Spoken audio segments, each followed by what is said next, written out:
Hello Internet, Reptilian Cow here from Prologue Gaming, and here's the prologue to my Let's Play for Divinity, Original Sin. Now, if you guys don't know much about this game, it doesn't seem like most people do. It was kickstarted quite some time ago. I've actually been pretty diligent in getting the game out. I believe it just finally launched officially, and I didn't actually get to become a Kickstarter backer. Mainly because I didn't know it existed at the time. But what I have since done is I did purchase the early access on Steam, so I've played some earlier builds. It's not necessarily a blind playthrough, but it's been probably 2 months since I last picked it up, and they've changed a whole heck of a lot. So let's just jump right in. I've already got one of my characters customized how I want it here. More or less here, let me get into the other guy that I haven't done yet. So how this works is you have predefined classes, the fighter, the knight, the ranger, the rogue, shadowblade, wayfarer, you can see and read, I'm sure. You got the witch, the wizard, the battle mage, and the cleric, and the enchanter. Now, those all seem pretty generic. A couple of them are kind of spicy, but more or less it's pretty generic RPG type stuff. However, there's a little bit more to it. Hit this customize button over here and you can change pretty much everything. So you can take the knight and just completely trash it and start over, tweak things to your liking, you know, change just the little things. For example, where are they? Shadowblade. So this is what I made the other character. It's the Shadowblade, where they focus on as you can see, Scoundrel, which is rogue spells, basically, and Witchcraft, which deals with blood and, you know, general evil type stuff, and then the Arrow Thurge, which is air spells, essentially. But what I decided to do is switch it up a little bit. I've taken my Shadowblade and turned it into more or less a Poison Master. So I've still got the Scoundrel skills. I want my Razor's Edge, which will allow me to stun, which is incredibly useful in this game. But I switched out my Arrow Thurge and my Witchcraft for Geomancer, and then I also took 1 rank in Lockpicking, simply because I'm not going to have a rogue with me. So what this does is, so I have 1 point in Scoundrel, which means I can learn 3 uses, or use 3 Scoundrel skills. Everything has, well, more or less everything, fighter's a little bit different, has 3 skills at first level. So because I have Geomancer, I've got Magical Dart, Midnight Oil, and Summon Pet that I can choose from in the magic tree. But if you look at Man-at-Arms, it's quite a lot larger, because this encompasses both the Knight and the Fighter. They both use the Man-at-Arms skills. We've got Marksman skills, here's the Scoundrel skills. Fast Track is pretty useful, increases your movement speed, and your AP, which is your action points, which we'll get into that later. But it basically just turns you into a total badass. Not taking that at first level because it's not really necessary. You gain more skills as you learn them in the world, and you can come back and relearn these skills later on. And then Walk in Shadows is basically in combat invisibility, so trying to stealth you while you're in combat. Again, super useful, but I don't need it right at the start. At least I didn't before. We'll see what happens. Pyrotechnic, Hydro Sophist, basically healing and support magic is basically what these guys are. Then we have the Arrow Thurge, like I said, is air magic, more support type stuff. Usually handles cold and teleportation and telekinesis, which are definitely super useful. Telekinesis was one of my favorite skills back when it was a couple builds ago. They have since removed some of the functionality, so I don't really want to mess with it. But teleportation is definitely good for setting yourself up to be safe and also putting your enemies in terrible positions. Witchcraft, again, in, you know, bloodletting, enfeebling, and also boosting.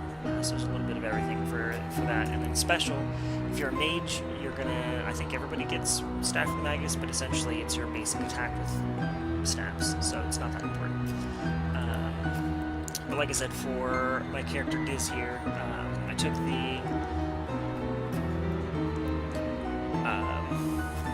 Shadow Blade and turned it into more of a Poison Master. And there's one other key feature to this class that we have to take a look at. So talents are basically feats for this game, all intents and purposes. If you play D&D, these are feats. So these ones, obviously, I can't get them either. I don't meet the minimum ability for it, or I'm not high enough level.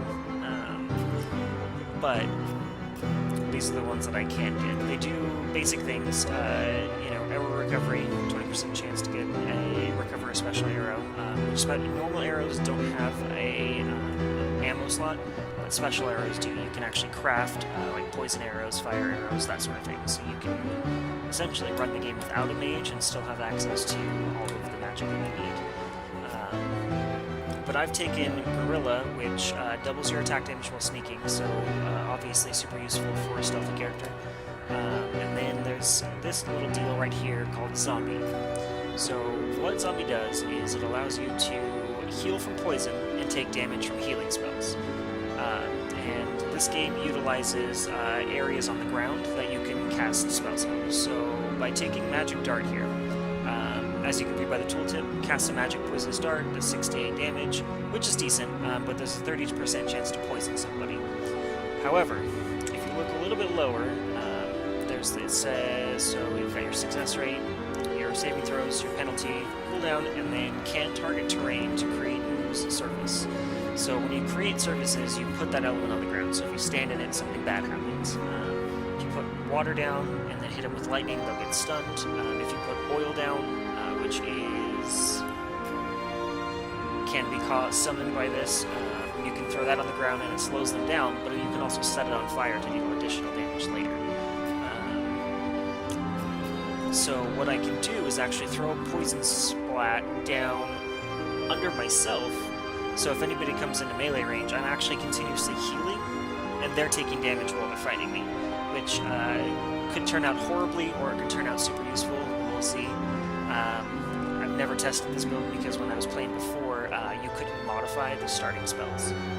You could change all the skills you wanted, you can change all your ability points, but you were never able to actually modify the spells, so this is all brand new territory for me. So, got her all customized out now for the dude here, which, to be honest, you can change her to a female too if you want. But there's a lot of interesting character flavor that you can have. I think, well, I definitely need some kind of tank or some kind of fighter to absorb the damage. The base fighter is really good at being right in the middle.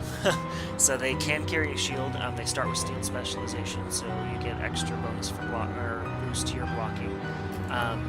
The knight is somewhat squishier than a fighter would be. They use 200 weapons, so you know they have the potential to deal a lot more damage, but they have a lot of support capabilities. So cure wounds, which definitely helps my knight, but does not help my Shadow Blade.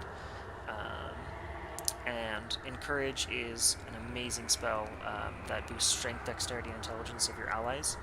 And then Battering Ram is another starting one where you basically just charge through everything, which is super useful.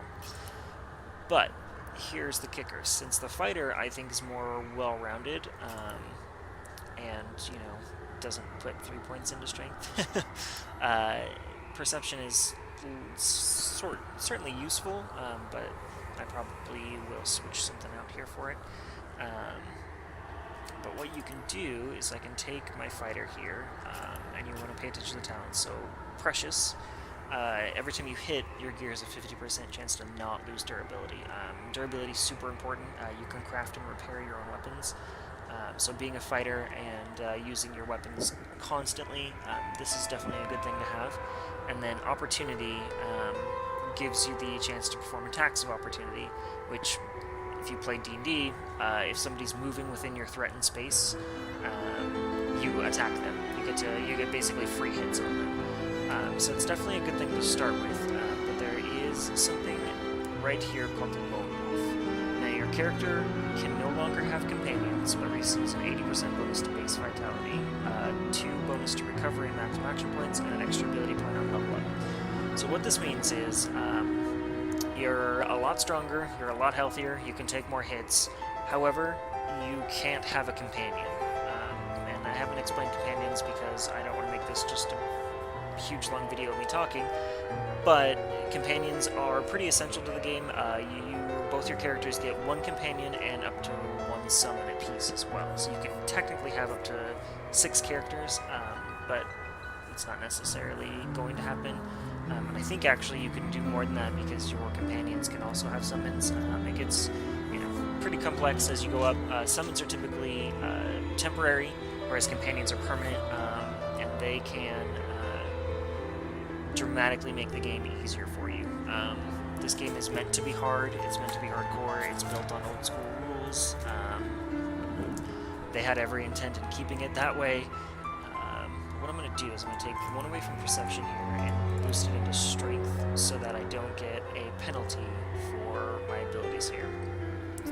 So like I said, battering ram, super useful. Charge through and hit enemies in a line. Dust Devil is also super useful. It's like a whirlwind attack, hits everybody around you. And then there's melee power stance. I'm not sure I want to use it. What it does is it gives you plus 25% damage, but you take a penalty to hit, and everything costs an extra action point. Now, I can always get that leader, so what I think I want to do, since I can have up to 3 because of my abilities, is I think I want to switch it out for Encourage, since Crushing Fist is a knockdown status, but I have my rogue who can stun. And I don't need, to stack so many stuns right at the beginning. I think I want to grab Encourage, which basically just makes the party a whole lot stronger. And I already have battering ram, so if something happens, I can dash to them rather than burning action points on walking. So let's get to it. Now there is AI, because your main characters can actually disagree. So if you, during and throughout the game, there are options for conversations to choose one thing or the other. Be good, be evil, be an asshole, be nice. And your characters can actually have conflicting values, which is really cool. And it actually plays really heavily into the multiplayer as well. But your characters can play essentially what's rock, paper, scissors to see who actually gets to have that talk. So if you have no AI set, basically you have full control over both of them. But you can also have a loyal companion who will basically just do whatever you say and follow along, so you don't have to micromanage another personality. You can also set random, which I don't see the point in that. But there's also one for... I don't have it anymore. Okay, anyway. I choose no AI just because I don't think I need it. I think I want to take this guy and see what else we got for here. It's not that big a deal, but I think customization is fun. This guy looks douchey enough. What do you guys think? Let's take Roderick. We'll call him Joe. And let's get this show on the road. In the days of old, the sorcerers of Rivellon cured the sick and healed the wounded through a great power called Source. But a terrible darkness invaded the land, and Source was forever tainted.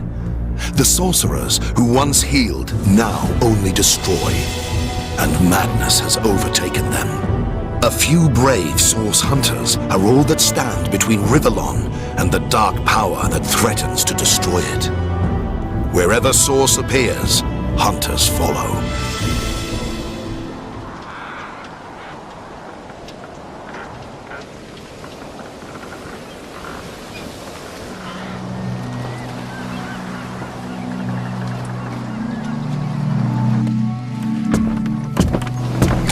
Rise and shine, Master Source Hunters.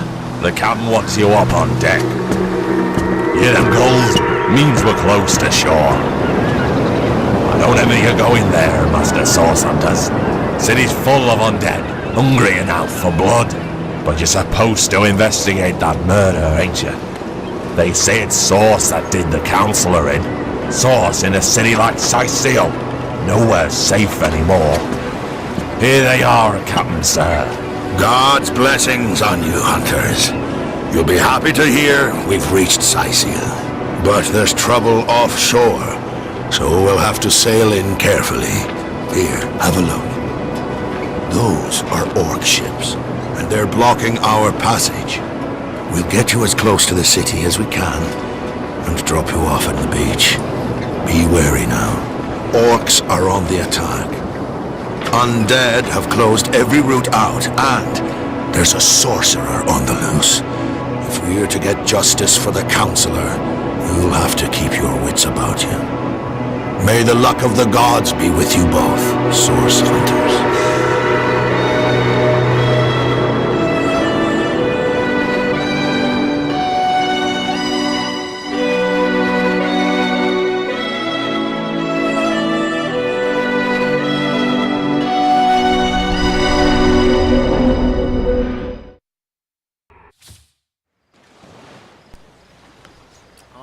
So that gave us the general breakdown of the story where we start.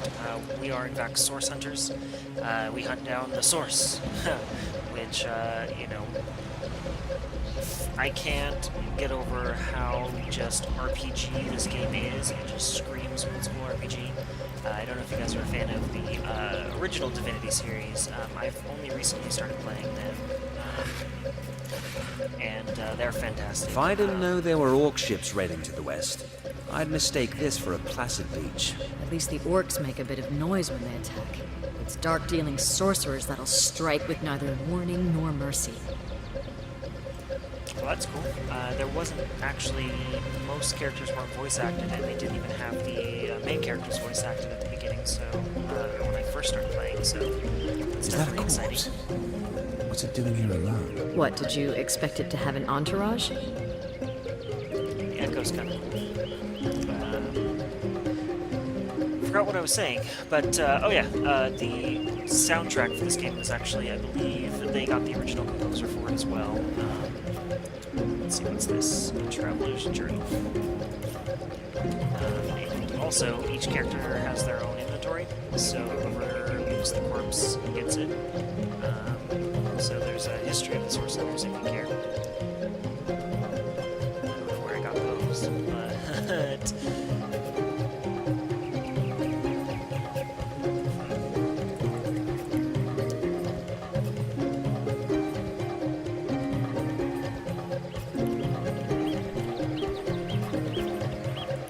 I don't actually know what that is.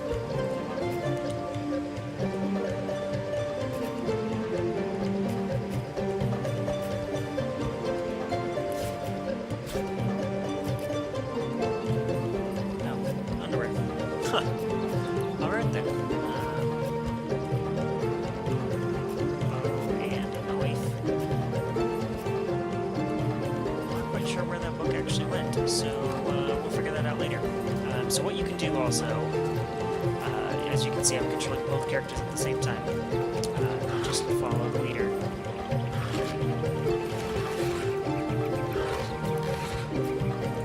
But what you can do is actually break them apart. So if you break the chain, then your characters can act independently. So when I'm sneaking around with my poison hunter here, I can stay somewhere else with my fighter and you know, draw their attention, or you know, just kind of hang out and wait for my rogue to do the dirty work. Curses upon them, source hunters! Secure the stone! I'll deal with these rats. Goddess be with you, Master!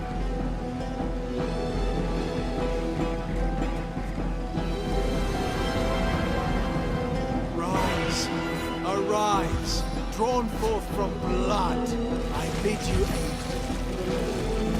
And we summon some skeletons. Alright, so, if you noticed, I was running around all, you know, awesome-like, but now, once we get into combat, it's turn-based. So you have action points, you have distances you can move, distance your attacks are, and as you can see, now it's my turn. So first thing I'm going to do is I'm going to summon my spider.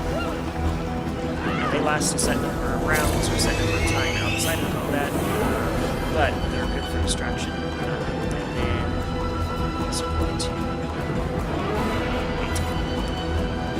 spider gets to go attack this guy.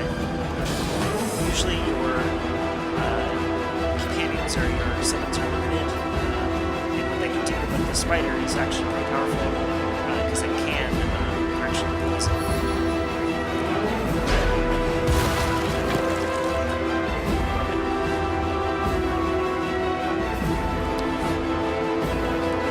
Light armor and stuff like that.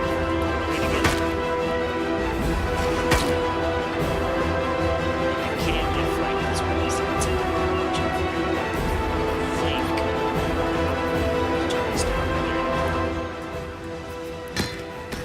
Turned down quite a lot already, but it seems to be overbearing. So let's apply that.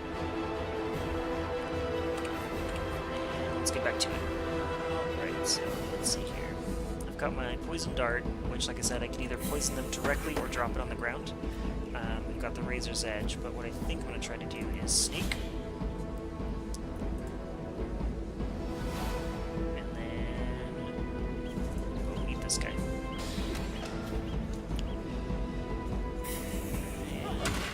Alright, so I guess I didn't really need to sneak, but that's cool. They changed the sneak Their leader animation. said something about escaping with a stone. Stolen from this dungeon, I imagine.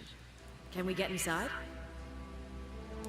I mean, as you can see, there's a timer on the summon here, and it's attached to the person who summoned it. And there it goes. Alright, so stealth can be used inside of combat and out of combat. If you stealth out of combat, you can sneak up on your enemies and do sneak attacks and that sort of thing before combat even starts, so you can give yourself quite a big advantage. But you walk slower, and I don't really need to be sneaking right now. I thought those guys would be a lot tougher. So this is the tutorial dungeon. If I recall, there is actually some pretty useful loot in here. See if it's locked. You can break it open or control click it to attack it. Or what we can do is search for a key. I don't know if I'm gonna like all the talking.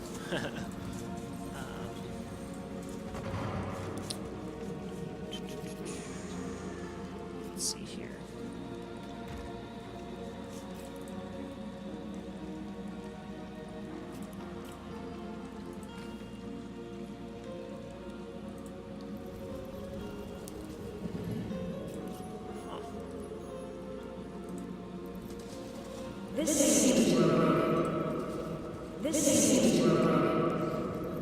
Well, before,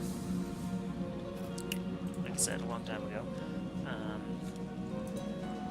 and this actually breaks your weapons pretty heavy.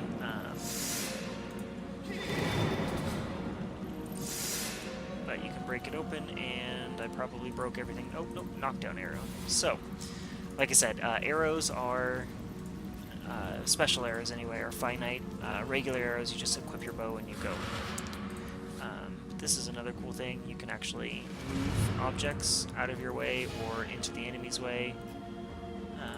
And depending on your strength, you can move bigger and bigger things. So what we have, a stunning arrow, which is definitely useful, and a healing potion, which is also useful.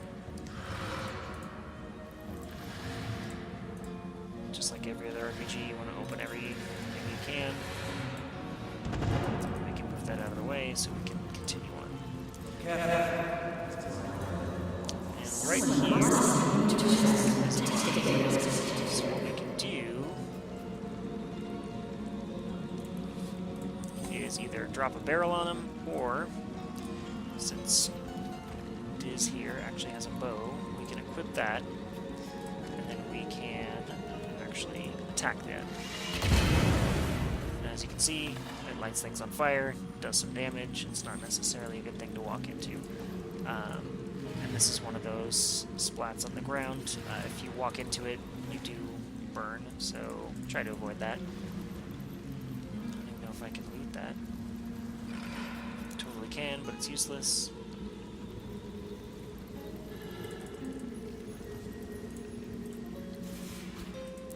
Don't know why I picked up a skull. Maybe I can find something useful for it. There is a crafting feature in this game. You can combine items to create all kinds of stuff. One of my most favorite is if you have a lid for a barrel and a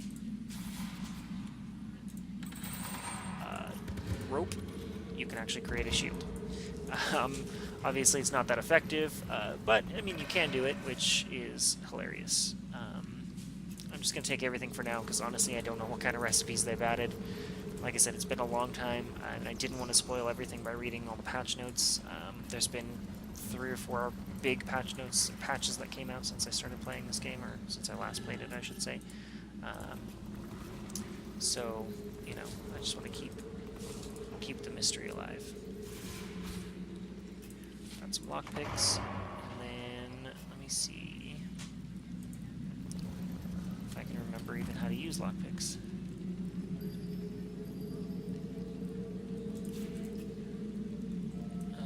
I think what I can do is drop this onto my bar, and then lockpick. Yep, that'll do it.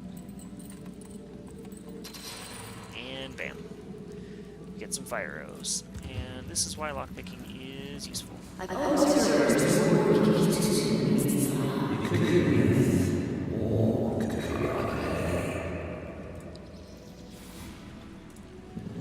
of digging the echo sound. It'll probably get annoying in a little bit, but it's pretty cool for now. Let's see, finish looting here. Pretty sure.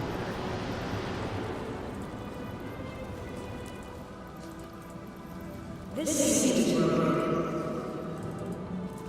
is what I need. Old parchment. Take.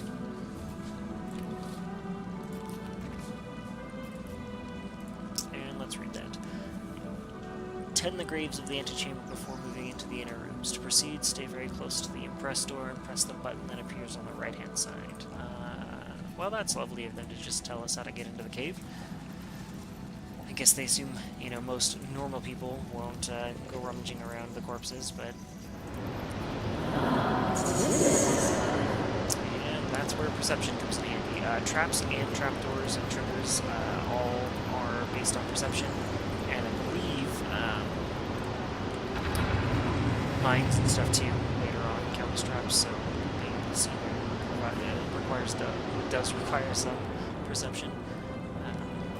That mouse went, but there is an ability called Animal Friend. You can actually talk to the animals, rats, dogs, cats, all that kind of stuff. And in some cases they can be very helpful. Other times they just say whatever a rat would be saying. And this is cool too. Never used to be able to do this, so I'm pretty excited about that. You can change the camera angle. This door is locked, I'm assuming. Yep. So this is where they teach you to break stuff. And there are certain doors that are just way too tough to break. You can do it if you have the equipment to do so, but keys are, you know, optional. So let's go ahead and just break this door real quick.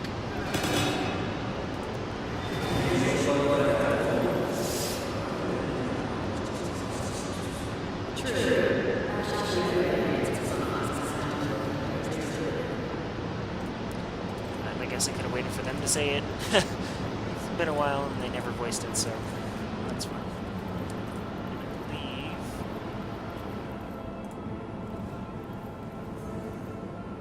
No, nothing. Alright. That's probably a good idea. Let's quick save.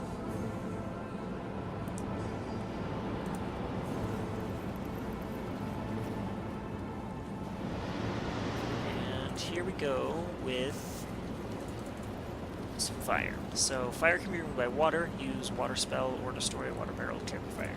So if I had a mage, or you know, some kind of person with, or look at that, a rain scroll. So scrolls are really powerful. They can let you cast spells temporarily. They're a one-time cast type deal, and I'm pretty sure anybody can do it.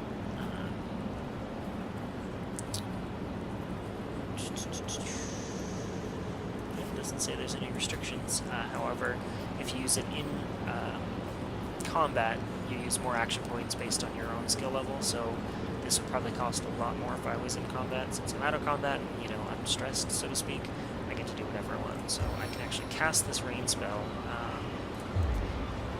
clear the fire stance. This comes into play a lot later on. Enemies will alter the terrain, you'll alter your own terrain to hopefully work into your advantage. But what you can also do in this scenario, if you don't get that scroll, is you can actually just break the water barrels and water spills onto the ground, and that will also cancel out the fire effect.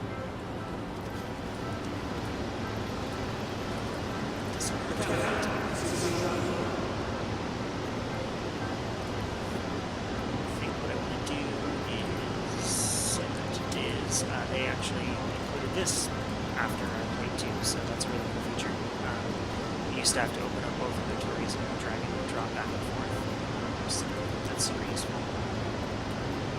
Switch characters here. And, I mean, technically I could save all this stuff. This is, I'm pretty sure everything gives you a little small amount of XP, so it's, you know, never a bad idea. Doesn't seem to be a key or anything, so why don't we have Mr. Resident Smashy Breaky? See, as you can see, it's a level 5 chest, so if I spent all day breaking it, I'm sure I could get to it, but it's not worth it. Instead, I can find a key. Look at that. And money.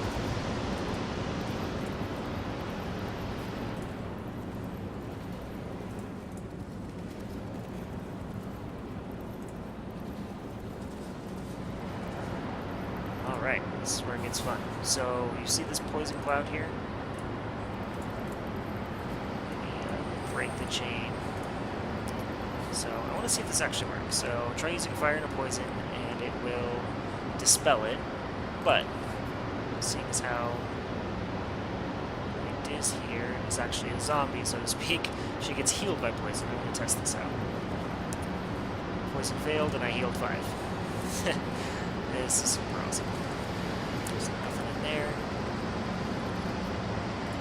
I get a metal temple door key. Let's get past all of this and actually save that firewall spell for later.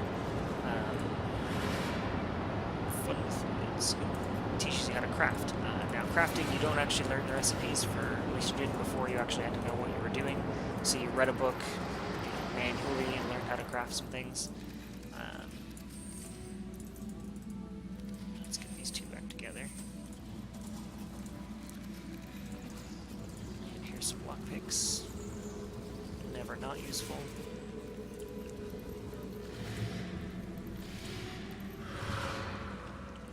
And arrow shafts. So those can be used to make arrows with arrowheads that you find. What's that? It's a crate with lockpicks on it. So it looks like I forgot that. Pardon me while I go pick it up.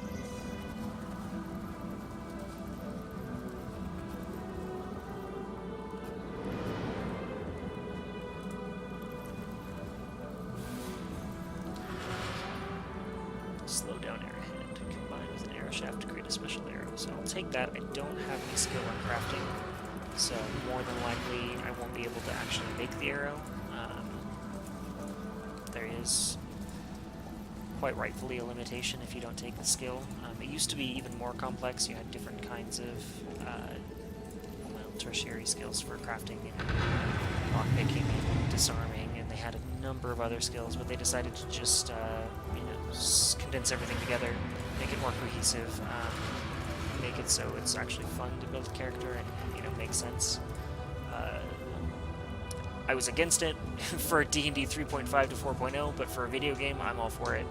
Anything to simplify it without, ruining the gameplay factor, I'm right there for it. Again, so since I'm zombie, place an object over it, stop spreading. So what I can actually do is take this barrel and plop it on top. I'll actually throw it. And these poison clouds apparently just want to hang out anyway, so I'll just walk through it because I can. See what's inside. Teleportation scroll. So throw an item or character high up and drop to the ground. It's actually a lot of fun. So basically you select the person you want, and then you select where you want to throw them, and it picks them up and makes them hit the ground pretty darn hard. These potions actually don't work for me. Because I am, in fact, a zombie. But it's okay. Because we can do this. Hopefully he's AI smart enough not to do it. And then... Yep. So this is where we sneak. So each character has their own individual sneak skill. And since this guy's not good at it, I'm going to take her by herself. And,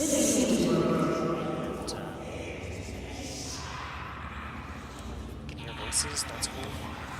Sometimes it pays off a scout head, try grabbing the oil the skeleton is standing on. There's another fireball scroll, so I'll grab that. And I only have poison dart, which doesn't really help us in this scenario. But what I can do is if I pull up my inventory, grab the fireball spell, or I could actually do it from a fire arrow, but I'll hold on to that just for shiggles, I guess. So, as you can see, the fireball has an area of effect, and things can block that, so, you know, positioning is key. Moving objects, if you want to hide behind them, is definitely key. But since they're standing on fire, I will hit them with the fireball, or staying on oil, mind you. I will hit them with the fire ball, and they'll catch on fire. So, sneak attack failed, but it doesn't matter, because they're dead. Mr. Poncho over here can stop sneaking because he sucks at it. We'll link these guys back together. Now we just want to avoid the fire because it's bad. Even if we cause it, it's still bad. So you don't get the luxury of standing in your own fire unless you are like me and you take the foresight to be immune to that, or actually have beneficial effects from that element, which I don't know of any, to be honest with you, other than this poison one. So, and that's actually pretty new. So, like I said, this is untested build. We'll see what happens. I don't expect miracles, but I think it'll be interesting to say the least.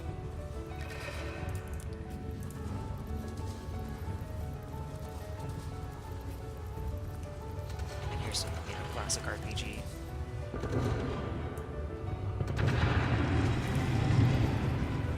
I don't know how often that comes into play, to be honest with you. It didn't happen when I played before, but things change. One-handed hammer, so I'm going to take this, and this, this, this, and this. However, I'm going to give you this. Let's see if we can craft something. Like I said, I doubt it, because we're not at that skill level, but we'll see. We have the stunning arrow here. And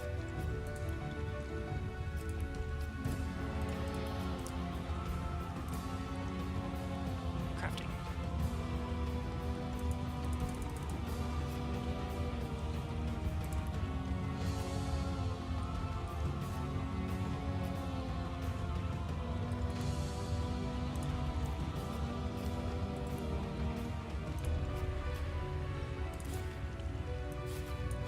It's not even giving me the option. Used to be just drag and drop, but either I have to have crafting now to even do the basic stuff, or there's something that I'm missing. That's okay, because, like I said, we're going in blind. We'll figure it out together.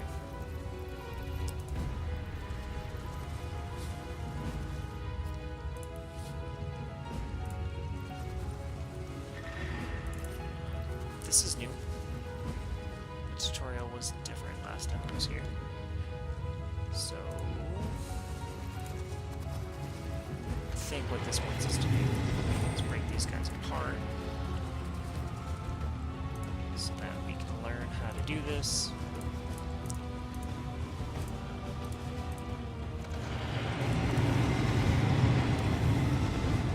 Don't know what I was thinking, but it's okay. Let's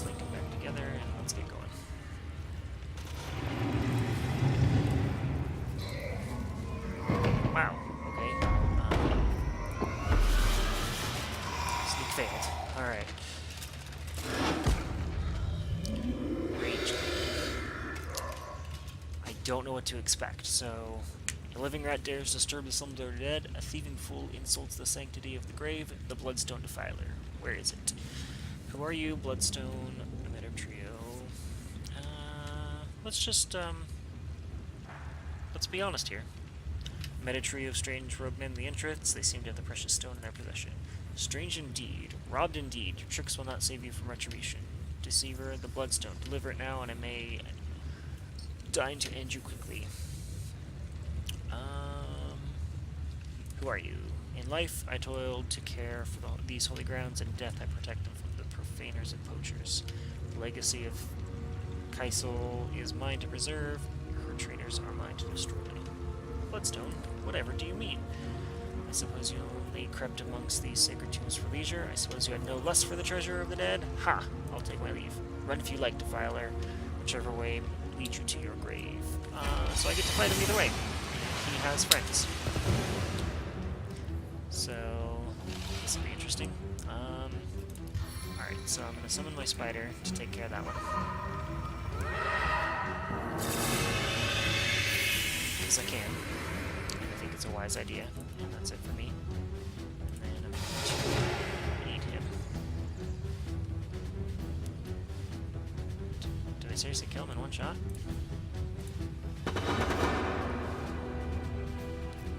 That's it for me. And then... why not?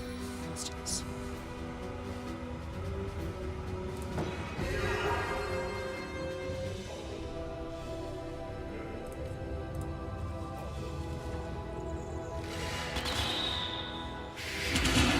Ouch. He does hit pretty hard.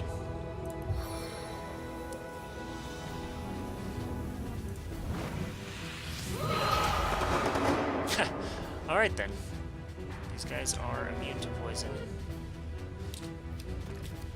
I think changing my weapon in combat actually incurs a penalty, so let's just shoot him. Oh, I can't.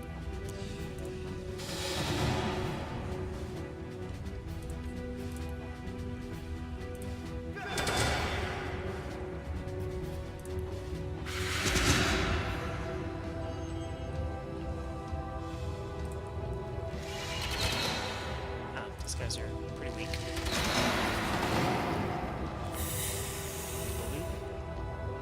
Cloth bracers, but we can wait on that. Let's actually switch this out.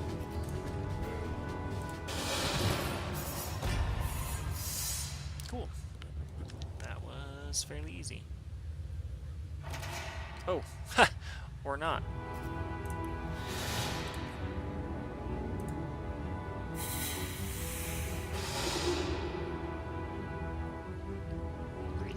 Ghost.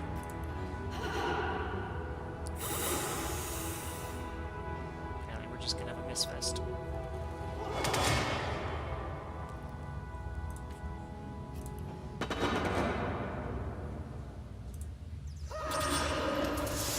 Ha! And sneak attack damage because I'm that good. And there goes my spider. So that was interesting. That was new. Liked it. So we'll see what happens next. I have a feeling that this combo that I'm using is going to be...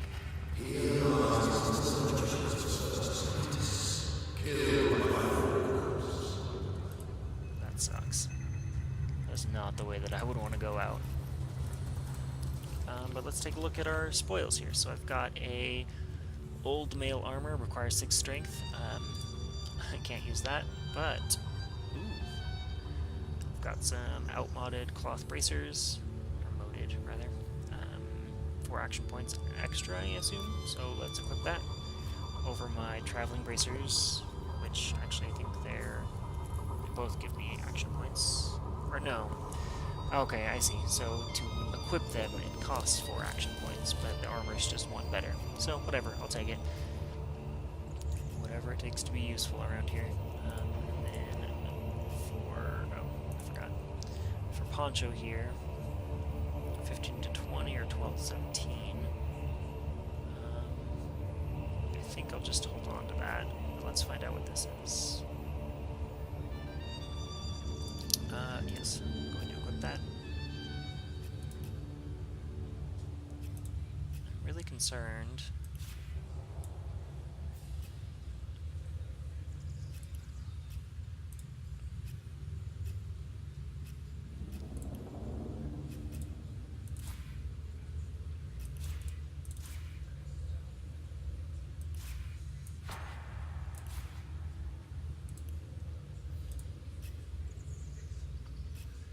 Nothing's actually letting me craft. Anyway, let's keep going. Let's get out of here.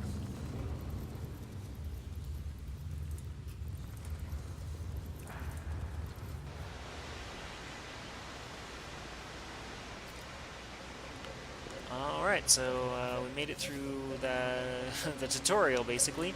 And I think we're going to go ahead and end our first episode here. Like I said, I didn't want this to take too long because there's a lot of explanation, not a lot going on. To be honest, I'll probably add in a notation if you want to skip this part to go for it. I'm sure it was pretty boring, but let's figure that out in the future. Anyways, you guys have fun, internet, and I will talk to you guys later.